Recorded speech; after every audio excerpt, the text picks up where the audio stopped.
Yarada, bonjour les tout pas, une vidéo parce que je suis une grosse feignasse et que je suis fou de me répéter, donc j'envoie des liens, c'est beaucoup plus simple. On me pose assez régulièrement la question de pourquoi est-ce que l'on ne fait pas de métallisation ou de choupage ou d'oppose d'anode une fois qu'on a fait le sablage avant de faire le thermolacage. Le propos de cette vidéo est d'expliquer grosso modo les différentes techniques qui existent et d'expliquer surtout pourquoi est-ce que nous on ne le fait pas. Je ne suis pas en train de dire que ça ne marche pas, ça marche, mais j'explique pourquoi est-ce que Problast ne le fait pas. Dans tous les cas de figure, tu as le droit de ne pas être d'accord. Tu m'expliques juste dans les commentaires en bas pourquoi, comment, qu'est-ce que tu penses qui est exact, qu'est-ce que tu penses qui est inexact, parce que je ne suis pas un dieu. Et on en discute. J'aimerais bien avoir affaire à des gens qui ont un certain bagage et pas à Mehama qui a vu sur internet que, parce que bon, sur internet la terre est plate et autre chose. On veut des discussions constructives et des discussions argumentées, pas des aboiements et des choses qui sont posées et qui ne servent pas à grand chose dans ce cas-là.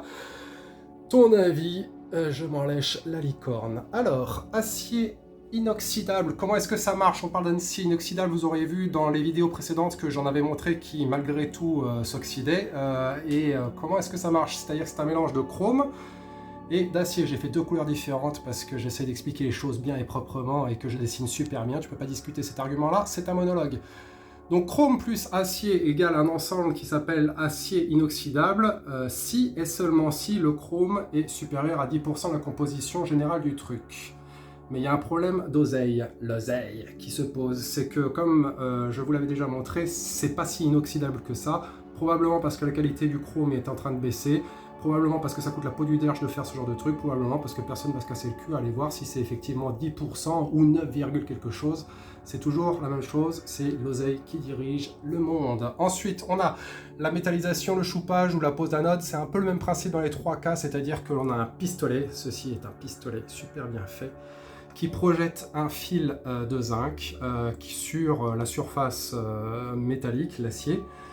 Et à partir de là, on a une protection qui vient s'opérer. Donc là, c'est ce qu'on parle de métallisation ou choupage pour les coques de bateau. La pose d'anode, c'est le même principe, c'est-à-dire qu'on a l'acier qui est là et on va avoir l'anode sacrificielle qui porte bien son nom, c'est-à-dire le zinc qui va être là, de sorte qu'il prend tous les coups des agressions qui arrivent à l'extérieur. Il doit être un petit peu sadomaso et il doit aimer les soirées latex dans certains quartiers.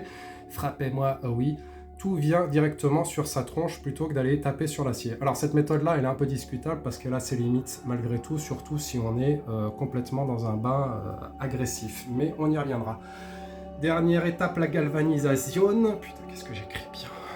Donc l'acier est plongé dans un bain de zinc qui, de mémoire, doit être à 450 degrés, un truc dans ce goût-là. Je peux dire une connerie. La différence entre la galvanisation et la métallisation, c'est que là, le zinc est lié directement au métal, il en fait partie intégrante du fait de cette méthodologie, plutôt qu'un support et une couche qui est posée dessus.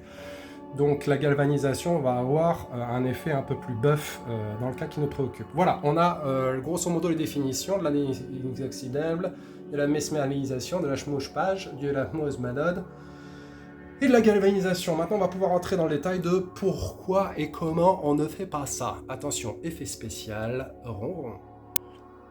La vraie question, la question finale qu'il faut se poser, c'est est-ce que ça va rouiller? Est-ce que la réponse est oui ou est-ce que la réponse est non? Si la réponse est non, et si vous êtes défenseur de ce camp-là, parce que vous estimez que votre truc il est super protégé comme un préservatif Durex, oui, ok, si votre truc il est super protégé, qu'il a 68 couches de je sais pas quoi, mais surtout l'aspect primordial c'est surtout s'il est statique, on va y revenir.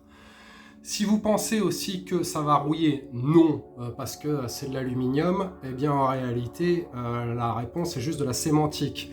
C'est pas est-ce que ça va rouiller, c'est est-ce que ça va s'oxyder, parce que l'aluminium s'oxyde aussi, ça devient de l'alumine, qui est hydrofuge, etc. Donc, dans tous les cas de figure, ma théorie à moi, c'est est-ce que ça va s'oxyder? Oui. Sauf si c'est statique. C'est-à-dire que si c'est statique, on parle d'un poteau qui ne bouge pas, un truc que personne ne touche ou n'altère, et qui ne subit jamais de choc ou d'usure. Donc les pièces qui ne subissent jamais de choc ou d'usure, je peux vous garantir qu'il n'y en a pas 7 millions sur le territoire ou dans la vie en règle générale. La plupart des pièces sont utilisées, elles subissent d'une manière ou d'une autre une forme de choc et une forme d'usure. Ça veut dire qu'en fait, vous avez votre acier qui est là, et vous avez votre couche de zinc, que l'on parle de revêtement ou autre, qui est dessus. Ça veut dire qu'en fait, au moindre choc, à la moindre usure, on va parler des chocs, il faut que le choc, quand il arrive dessus, il arrive et qu'il s'arrête net juste là. Lol. En général, quand il y a un choc, il est incontrôlé, il arrive, il rentre dedans. Alors, coup de bol, ça s'arrête juste là, et il y a juste une partie du zinc, c'est-à-dire quelques microns qui ont sauté, et ça n'a pas atteint votre acier. Les cas, ils sont pas nombreux. Lol. En général, le choc, quand il arrive, il rentre dedans, quoi. Donc, votre couche, elle va marcher sur cette partie-là, mais là, vous avez un point d'accès. Et de toute façon, ce point d'accès-là, il va falloir le réparer. Et pour le réparer, il n'y a pas 50 solutions, il faut décaper toute la zone qu'il y a autour. Donc au final, vous aurez posé du zinc pour rien. C'est aussi simple que ça. S'il y a de l'usure et qu'en fait l'attaque, elle est de partout dessus, au final, ça va se barrer. Et il faudra tout sabler et tout reprendre. Donc vous aurez posé du zinc dessus pour rien. C'est aussi simple que ça. Là voilà la logique que l'on applique, nous. Maintenant, il y a une logique commerciale, et on va y venir. Donc la logique commerciale, en réalité, elle tient en 2 points. Et c'est la même réponse. C'est qui te vend ça, et pourquoi on te vend ça. Et la réponse, c'est la même. C'est l'oseille. Donc dans le cas qui nous préoccupe, qui te vend ça, qui sont les gens qui sont constamment en train de te dire « si, il faut faire du choupage, si, il faut faire de la galvanisation, si ». De qui il s'agit? Est-ce qu'il s'agit d'un organisme extérieur qui n'a aucune interaction financière dans le process, ou est-ce qu'il s'agit de la société en question? Il est bien évident que la personne qui est dans la société et qui veut te vendre ça, il a la machine, il a fait l'investissement, il veut le vendre, il veut le placer ce truc-là. Personne dans une société saine d'esprit va acheter un produit et il va dire « ah non, fais pas ça, c'est de la merde, ça sert à rien, faut être un débile mental terminé au pipi, quoi, je veux dire, faut être clair. » Si on essaye de te le vendre, c'est qu'on l'a sous le coude. Et pourquoi on te vend ça, c'est la raison in fine. Et la raison in fine, c'est l'oseille.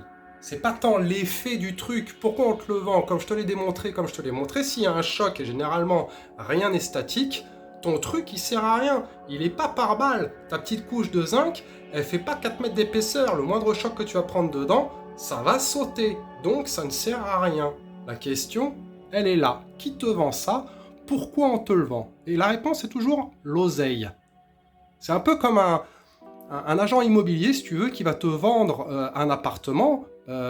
Qui te le vend? C'est l'agent immobilier parce qu'il prend une commission. Pourquoi il te le vend? Parce qu'il a une putain de commission sur ce produit. Il va pas te vendre forcément l'appartement qui te convient le mieux, qui convient à ton budget, qui convient à tes besoins parce que tu as une famille nombreuse ou parce que tu as les jambes qui sont foutues et que tu veux être au premier étage. Non, il va te vendre le truc où il touche la plus grosse commission.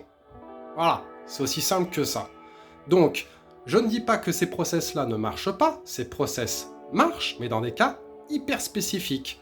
Dans le bâtiment, dans certaines choses comme ça. Dans le cas de Problas, sur des choses qui sont utilisées au jour le jour, qui subissent des chocs répétés, ce genre de choses, ça ne marche pas. Pour nous, ça, c'est prendre de l'oseille pour prendre de l'oseille. C'est enfiler les gens. Le process que l'on utilise, nous, ça va être du sablage humide, ça va être l'utilisation de l'anti-rouille ou alors un convertisseur de rouille, et ça va être du thermolacage. On va rendre tout le bordel étanche. Étanche. Il n'y aura pas la formule magique de l'eau plus l'air plus l'acier qui fait qu'il y a de l'oxydation. Mais s'il y a un choc dessus, forcément, tu as un point d'accès. C'est inévitable. Les gens qui pensent que tu peux avoir quelque chose de définitif ad vitam aeternam jusqu'à la fin des temps, c'est des conneries. Vous avez le droit de pas être d'accord, et je veux bien entendre vos arguments dans les commentaires en bas, on en discute. A plus et tout pas.